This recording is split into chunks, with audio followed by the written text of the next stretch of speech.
मेरा सभी देशवासियों को जय श्री राम। मैं रामायण के पहले एपिसोड में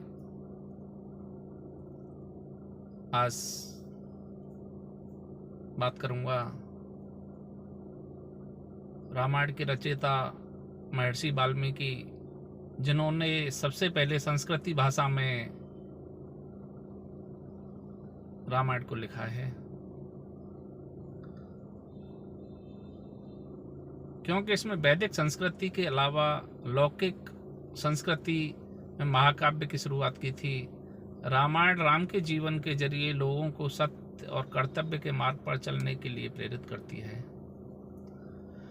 रामायण भारत में तो सभी भाषाओं में बाद में रचयिताओं ने लिखी है, अपनी अपनी भाषाओं में। भारत में भी काफ़ी भाषाएं हैं, हर जगह की अलग अलग भाषा है। कन्नड़ भाषा है, तेलुगु है, मलयालम है, अलग अलग भाषाओं में, बंगाली है, सब ने लिखा है। हमारे भारतवर्ष के अलावा भी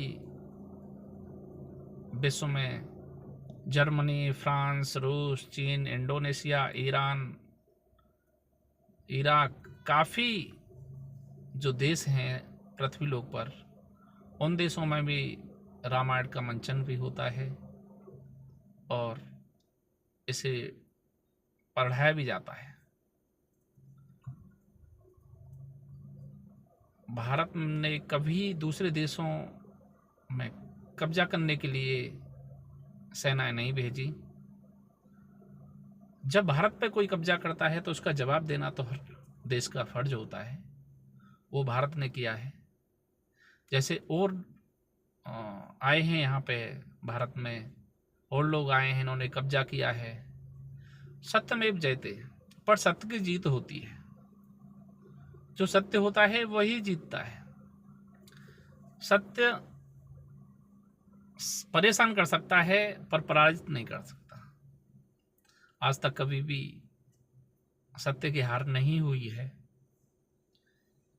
परेशानी जरूर हुई है। तो जब जब पृथ्वी पर अन्याय अत्याचार बढ़ा है, तभी भगवान विष्णु ने अपने अंश भेजे हैं और वो इंसान के रूप में उन्होंने जन्म लिया है। जन्म लेने के बाद में जब रावण का अत्याचार ज़्यादा पृथ्वी लोक पर बढ़ा, देवताओं को बहुत परेशानियों का सामना करना पड़ा। देवताओं को राक्षस लोग पूजा पाठ नहीं करने देते थे। उसके बाद में जब वो रावण पृथ्वी पर भी चलता था तो दहलती थी पृथ्वी भगवान विष्णु के पास जाती हैं, देवता भी जाते हैं, सभी लोग जाके प्रार्थना करते हैं। प्रार्थना करने पर कहते हैं कि अत्याचार, रावण का अत्याचार त्रेता युग में बहुत बढ़ा हुआ है, आप कुछ निवारण करो प्रभु। तो भगवान विष्णु कहते हैं कि अयोध्या के राजा दशरथ के यहाँ पे मैं पुत्र रूप में जन्म लूँगा और मैं रावण का ही कुटुंब सहित संहार करूँगा। 14 कलाओं से अवतरित भगवान श्री राम का राजा दशरथ के यहाँ जन्म होता है। उसके अलावा उनके और 3 भाई थे, लक्ष्मण, भरत और शत्रुघ्न। ये 4 भाई राजा दशरथ के होते हैं और राम जी के यहाँ पे राम जी का जन्म होता है दशरथ जी के यहाँ पर। अगले एपिसोड में मैं आगे का आपको राम जन्म के बारे में बताऊंगा।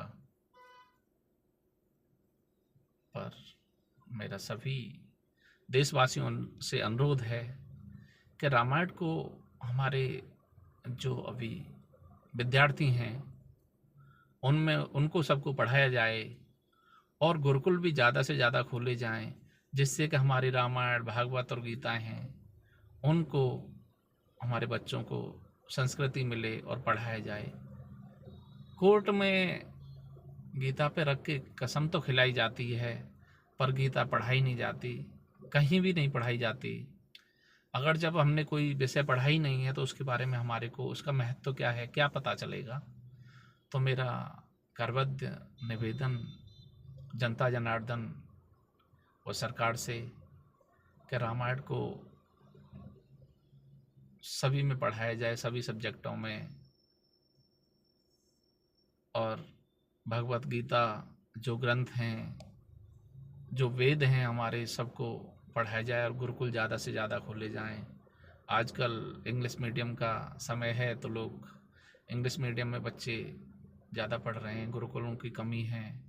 और यहाँ तक सरकारी स्कूलों में भी, जिसमें हमारे काफ़ी अध्यापक हैं और योग्य भी हैं, उनको न पढ़ा के उसमें कहीं ना कहीं कुछ कमी है, उसकी वजह से नहीं बच्चे पढ़ा रहे हैं, लोग सरकारी की तरफ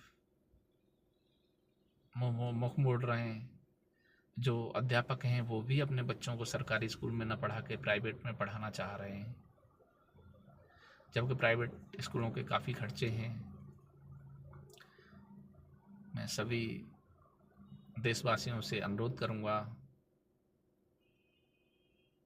कि गुरुकुल ज़्यादा से ज़्यादा खुलवाएं और अपनी संस्कृति को बढ़ावा दें। पुनः सभी देशवासियों को जय श्री राम।